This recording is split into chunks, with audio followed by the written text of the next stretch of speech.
to jump up, people, are you ready? Windies in the land, just put up your hand. It's time to party. Hello everyone and welcome to another season of On Tour. It's the cricket program where we look back at the highlights and analyse the South Africa tour of the West Indies. I'm Barry Wilkinson. Thank you so much for joining us. Well, the West Indies and South Africa will play 2 tests in St. Lucia, and then they'll go to Grenada to play 5 T20s. Today it was the first day of this first test being played at the Darren Sammy National Cricket Stadium, and the West Indies had a very poor day. It was a tale of 2 stories for them. Let's look at the scorecard. They were shut out for 97 after winning the toss and surprisingly choosing to bat first. Jason Holder for the record top scored with 20, but nothing to shout about with the batting at all. It was a day that was enjoyed by Lungi Ngidi. He got 5 for 19 in a post-lunch spell that really destroyed the West Indies. And Anrich Nortje, he got 4 for 35 to destroy the West Indies. South Africa closed the lead by 31 runs, 128 for 4. They were led by Jayden who top scored with 60. Van der Dusen is there on 34.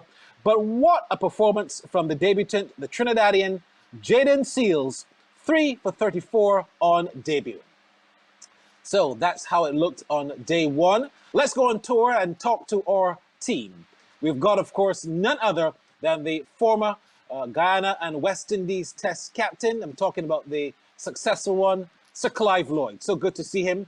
In the middle, Johnny Barron, the BBC international correspondent covering this series, and Tino Best, who on this day, way back, I think it was 2004, 2005, he actually got 95 in a test match on this day back, and he was be remembering it on Facebook all day. Let's go, first of all, to Sir Clive Lloyd, the former Ghana and West Indies captain. Sir Clive, your thoughts on how things went in this test match after day 1? Well, it was not a very good day at the office for the West Indies team. A lot of airy-fairy shots. I must say it was not a very good day for us, and I thought that we could have applied ourselves a little bit more to the task when you think of the shots that they played. Johnny Barron is the BBC correspondent, and Johnny, you look back at this test match and it was the lowest ever that the West Indies have made in the first innings or any kind of innings against the South Africans. 97 after playing against them since 1992. What went wrong for the West Indies?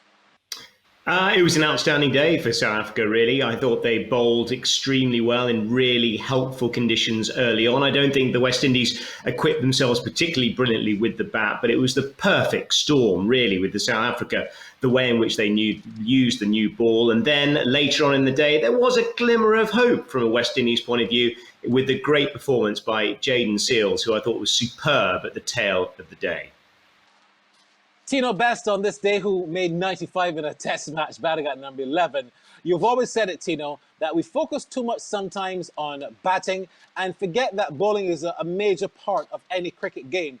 We saw today the South Africans put a lot of pressure on the West Indies before lunch, and the wickets came after lunch. Your thoughts on how the day went for the West Indies? Well, it wasn't a day for the West Indies at all. It was all South Africa. I thought they bowled well. And what I love about the captaincy of Dean Elgar as well is that he talked to his bowler, he talked to his cricket bowler in Noji. I think I pronounced his name right. And he did not bowl 150. Nortje. He pulled him Nortje, right. Nortje did not push at 150 kilometers as we normally see him do in the IPL. He pulled his pace back and he hit some beautiful lines. And the way that Rabada bowled, we don't know Rabada's world class. And Ngidi, I'm really happy for Ngidi, someone I correspond a lot with on social media. I'm really happy for him. And they just were patient. And the West Indies obviously not batting well, and they just edged the ball today. You remember, Tino, we had a discussion just right after lunch, and you said you thought that Ngidi was down on pace, and I said that's a plan. The plan, from what we saw, was that he was not going to go fiery pace. It was going to be Nortje and also Ngidi, and also, of course, Rabada. And he just came and got the 5 wickets after lunch. That was a brilliant plan. But I want to talk to you, Sir Clive, about the wickets. Let's have a look at the wickets that fell on day 1. You look at the wickets that fell, Sir Clive. Talk me through some of these dismissals, because it wasn't all good bowling. The batting was very careless at times. As we look at the wickets, talk me through them. Yes, I would say that, as I said, the shot selection was not quite good. Craig sort of misjudged the line. I don't think there's a the ball that got Shy Hope out was it didn't do that much, and it just went on and on. They looked like they were concentrating on Rabada and Nokia, and the guy Ngidi did the work. He bowled up, right up to the batters, did a little bit, but there was nothing excessive. There was no great swing to say that, that they have pace, no doubt about that. And I think that we just didn't handle ourselves well in the sense of applying it. This was a day to bat ugly and get 50 or Yeah. 60 and not worry about a lot. Anytime you got to 250 on this, you're in the game. And I don't think they applied themselves well. I mean, Mayers got out 2 balls before lunch. I mean, I don't know where he was going to hit that, but I think that they should talk a little bit more, even during the overs and not at the end of an over, so that you can know exactly what's happening. And you never know, after lunch, he might have been better equipped to make some runs. I'm going to go straight to Tino. I'll come back to you, Johnny. But Tino, you're always big on this fast bowling component. And how would you, if you had to, in a sentence, describe the fast bowling that we saw from Nokia and also from Ngidi and Rabada? If you had to describe that performance in a sentence. Skillful, very skillful. Just understanding conditions right off the top. And the thing about why I felt the West Indies fell down, Barry, was at the toss. Anybody that play cricket in St. Lucia, Barry, knows that, look, anytime you win the toss, you bowl first, you pull your pace back, you bowl good lines and length. The ball is going to do a lot. It's a good opportunity to get into the batting lineup. The wicket can probably quicken up over the second, third day, fourth day, so forth. And that is a good time to bat as well. But with the South Africans who are so accustomed of the ball coming on, I think it was just a good opportunity for the West Indies to bowl first at them. And just because they're going to come hard at the ball regardless, because they're so accustomed to the ball coming through on good surfaces in South Africa. So I think that the West Indies dropped the ball at the toss, and I was amazed that West Indies won the toss and batted first. There's nothing else to add to that. It's actually very surprising. Johnny, now I come to you. In 2019, the International Cricket Council started this new thing called a concussion substitute. We've seen it happen. We've seen Marnus Labuschagne take advantage of it. We also saw Jermaine Blackwood get back into the West Indies team because of concussion substitute. I think Darren Bravo, when they played against India, got a struck on his head and he came back in. And today, I thought that Kieran Powell should have played, and he's ended up playing because he is a concussion substitute to Nkrumah Bonner. Let's look at Bonner and what happened. He got hit quite hard on his head. Talk to me about that, Johnny Barron, and also how do you see this new rule that continues to help teams when one of their players are knocked pretty heavily? Yeah, I mean, it was a rapid delivery, wasn't it? And it hit him straight on the badge, and the ball dropped away. And you could tell almost immediately that particular blow may well cause a problem. I mean, funnily enough, we were slightly sidetracked by the fact that the South Africans actually went for a review, but of course it didn't touch the glove. It did just hit him flush on the helmet. It was a serious blow, and we've seen with the likes of Stephen Smith, of course, with that blow that he took at Lords against Jofra Archer, and the significant difficulty that he had in the aftermath. He came out to bat on that day as Nkrumah Bonner continued on this day, but he actually Steve Smith ended up missing out on the following test match as well. He sat out Headingley in that extraordinary innings, of course, when Ben Stokes got England home to level up the series. But it is a big thing, concussion, and quite understandably so. You only have to look at the history of some of the problems that we've had in the game. And it's a real blow in both senses for Nkrumah Bonner. But I think the right decision was made. And the key thing about it, actually, the right decision was made early, I think, to pull him out of the rest of the game. Yeah, agreed. So congratulations to Ngidi. This is only his 9th test match, believe it or not. He's only taken, 24 wickets before. and he's now looked really good. He's got just on the verge of his 30th Test wicket, and he's looked really good. Congrats to him. I thought he was indeed the player of the day. When we come back, though, we're going to look at how the South Africans have batted so far, and we're going to look at the debut of Jayden Seales. We have to examine him because he was a hot topic coming into this Test match. All this to come on tour. Don't you move. To the top, it's time to jump up. People, are you ready? Windies in the land, just put up your hand. It's time to... To the top, it's time to jump up. People, are you ready? Windies in the land, just put up your hand. It's time to... Welcome back then to On Tour. Once again, we're going to be going across quite shortly to the live action. South Africa will continue on 128 for 4 after bowling the West Indies out for 97. Let's talk Jayden Seales, the young Trinidad and Tobago fast bowler who made his debut. Only one first-class match he's had, and a lot of people have made a lot about this just one first-class match. Our research shows that Malcolm Marshall didn't play a lot of first-class matches. I think he only played 1 or 2 before he made his debut against India. We also had Fidel Edwards, Jerome Taylor. They played a handful of first-class matches before they made their debuts, and they went on to play with pretty outstanding careers, especially Marshall for the West Indies. So, Clive, are we making too much about Jayden Seales just playing one first-class match before making his Test debut, which he did today?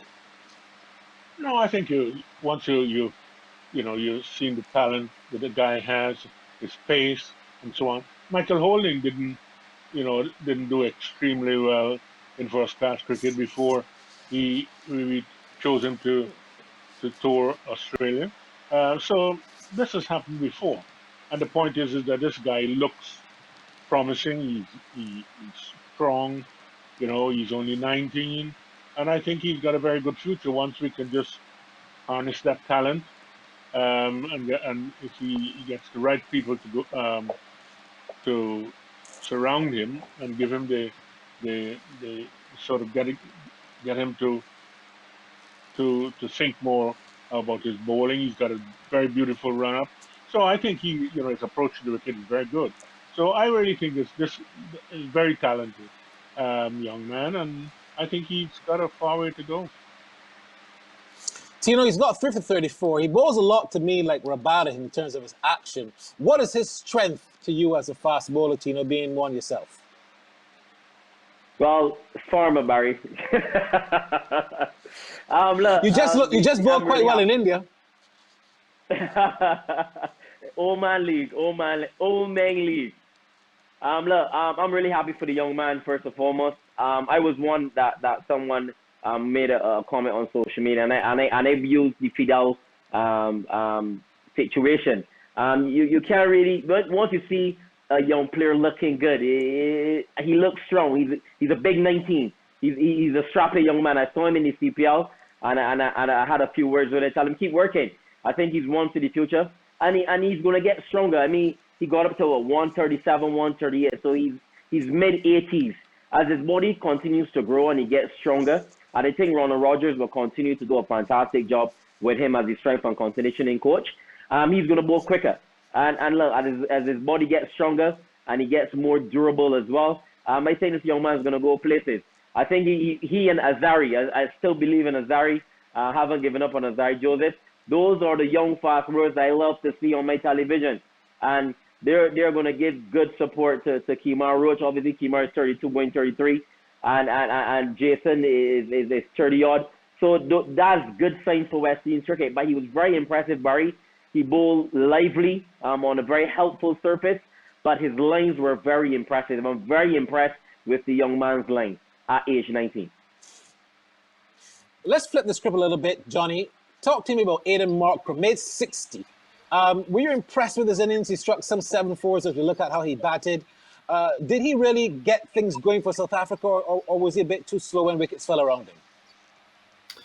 I think he did a pretty good job. Bear in mind that, West Indies have been rolled out for 97 earlier in the day. I think the key thing for South Africa was to get themselves in a strong position by the close of play, and that's exactly what they have done. Although they've lost 4 wickets, they are 31 runs ahead. It could be a fascinating day tomorrow, but I think Markram batted well. And actually, one of the strengths of this South African top order is they've got 4 players in the top 6 who average between 34 and 42, and that's strong, really, in international cricket, and belies their position at number 7 in the rankings. But I think South Africa and Markram have got themselves into a pretty strong position going into day 2.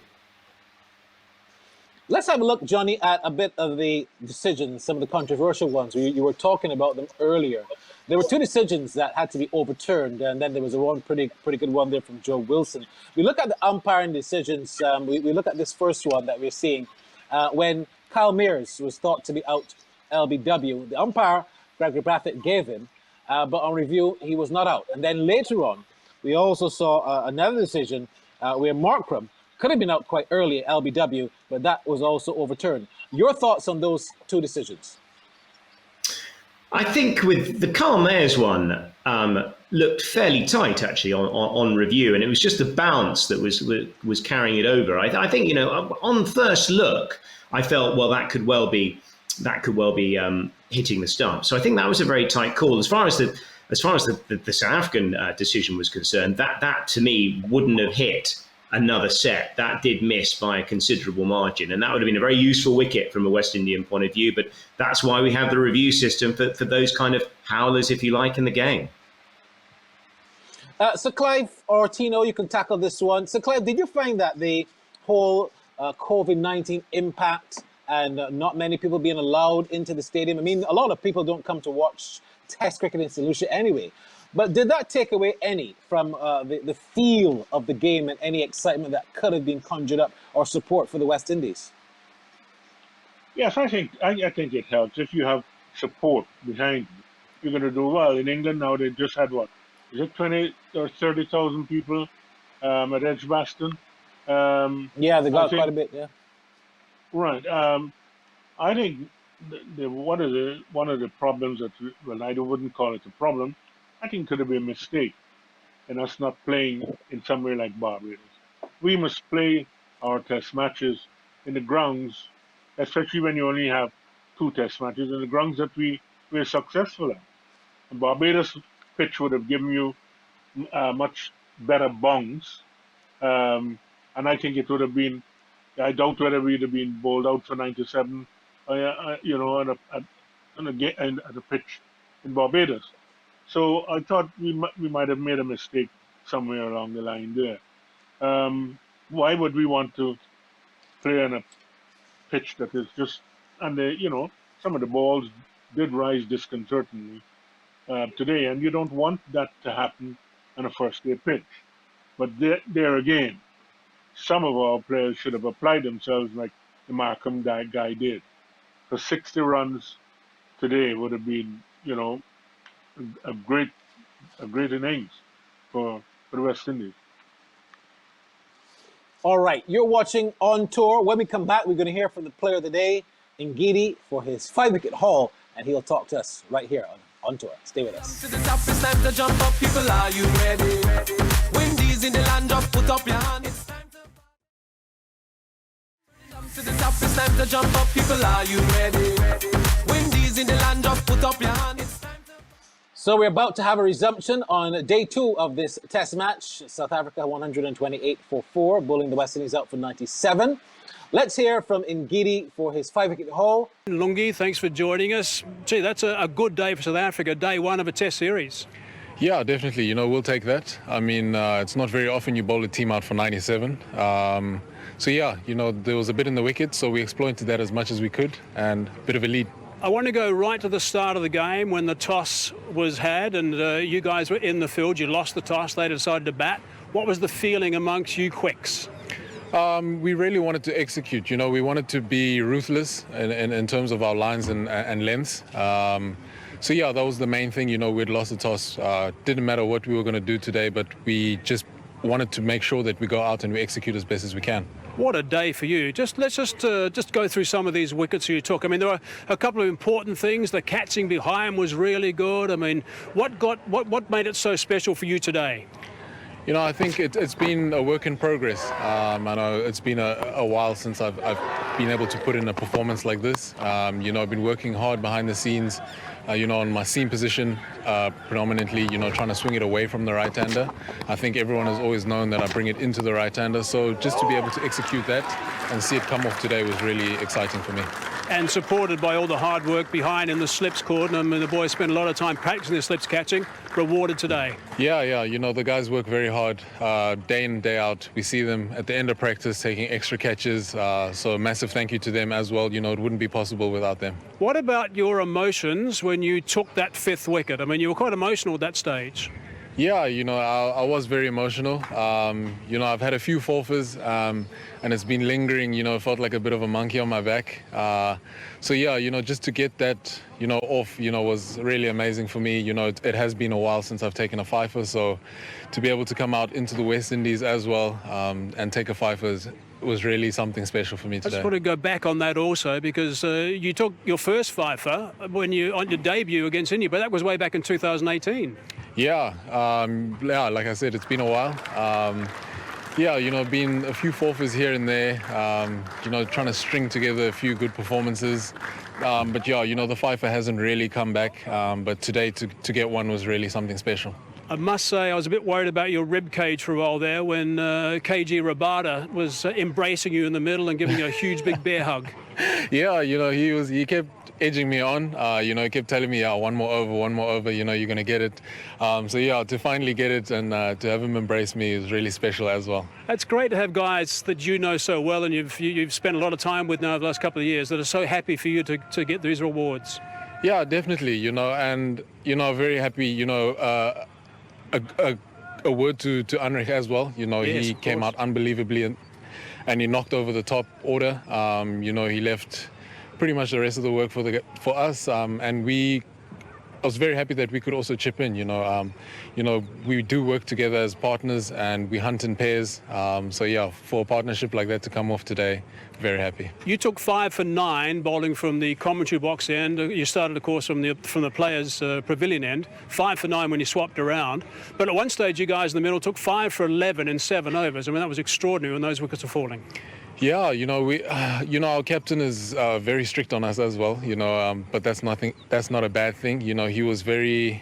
You know, if we were hypercritical, we were a bit too short at stages. So, you know, to bring the guys forward, bring the edge into play, you know, that's all he asked of us. And, yeah, you know, all we could do as bowlers was go out and execute. Yeah, starting off from this end, going upwards, there was a bit of a breeze, you know, early on. So it was very difficult to manage it. But, you know, Anrich seemed to be doing well into the wind. So swapped ends and it worked out really nicely. It certainly did for you. Thanks for your time. Appreciate it and well done again. Thank you very much. All right, congratulations there to Ngidi, the player of the day. Tino Bess, you'll start our conclusion.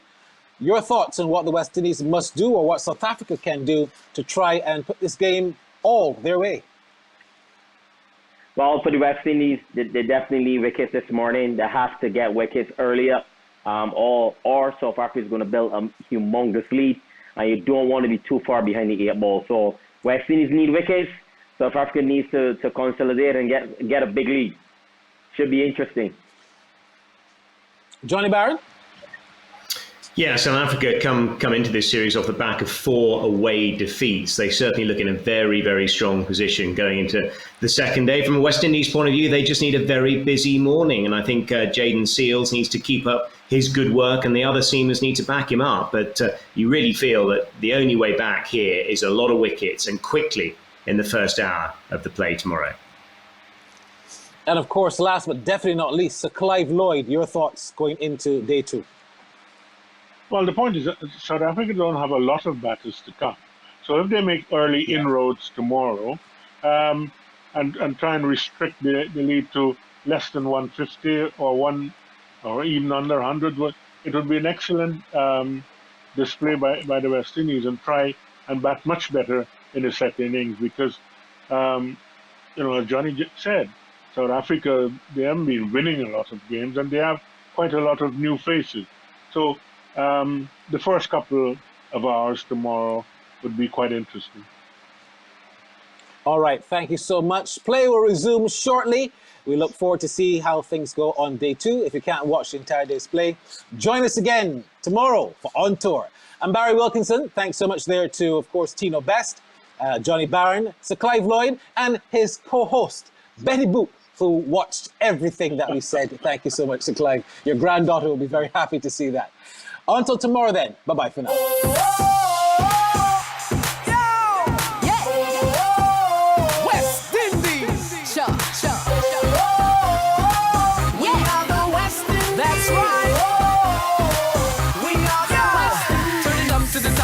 to jump up, people, are you ready?